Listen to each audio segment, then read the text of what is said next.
Hi అండి, welcome back to Madhu's cakes and vlogs. మీకు ఈ వీడియోలో ఎగ్లెస్ స్పాంజ్ కేక్, పేస్ట్రీకి స్పాంజ్ ఏ విధంగా బేక్ చేసుకోవాలి మీకు అయితే చెప్తున్నానండి. 1 కప్ మైదా అయితే తీసుకున్నాను, అది కూడా హార్మోనీ మైదా. మీకు అయితే ఇందులో చూపిస్తాను చాలా క్లారిటీగా. 1/2 కప్ మిల్క్ పౌడర్ అయితే తీసుకున్నానండి, అది నేను అమూల్య అయితే తీసుకున్నాను. మీరు ఏ బ్రాండ్ యూస్ చేసినా పర్వాలేదు.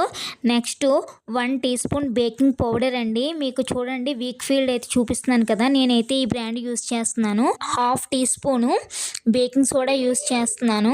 ప్రతిదీ ఎక్స్పైరీ డేట్ చూసుకొని చేసుకోండి. నెక్స్ట్ 1/4 టీ స్పూన్ అయితే నిమ్మ ఉప్పు అయితే తీసుకున్నానండి.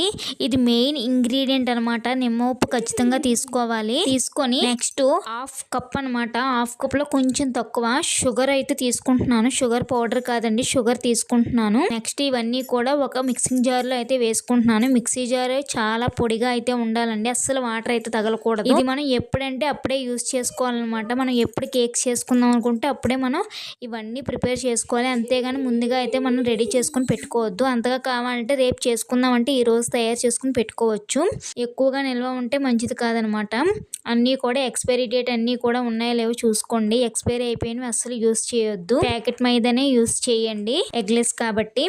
ఎగ్గకైనా సరే ప్యాకెట్ మైదానే యూస్ చేస్తే మంచిగా అయితే వస్తుంది. నెక్స్ట్ లాస్ట్లో పించ్ ఆఫ్ సాల్ట్ కూడా యూస్ చేశాను.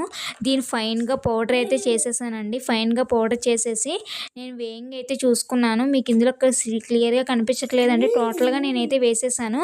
కానీ ఇదైతే కరెక్ట్గా 261 గ్రామ్స్ అయితే వచ్చింది. అంటే మనం 2 టైమ్స్ ఈ విధంగా చేసుకుంటే 1 కేజీ పేస్ట్రీ కేక్కి స్పాంజ్ అయితే రెడీ అయిపోతుందండి. దీంట్లో మనం ఎటువంటి ప్రిజర్వేటివ్స్ అయితే ఏమీ యూస్ చేయము. నెక్స్ట్ అయితే home made butter cream, home made icing sugar కూడా నేను తయారు చేసి చూపిస్తానండి. నా ఛానల్ని సబ్స్క్రైబ్ చేసుకొని ఫాలో అవుతూ ఉండండి. మీకు ఈ వీడియో నచ్చినట్లయితే ఖచ్చితంగా లైక్ చేయండి.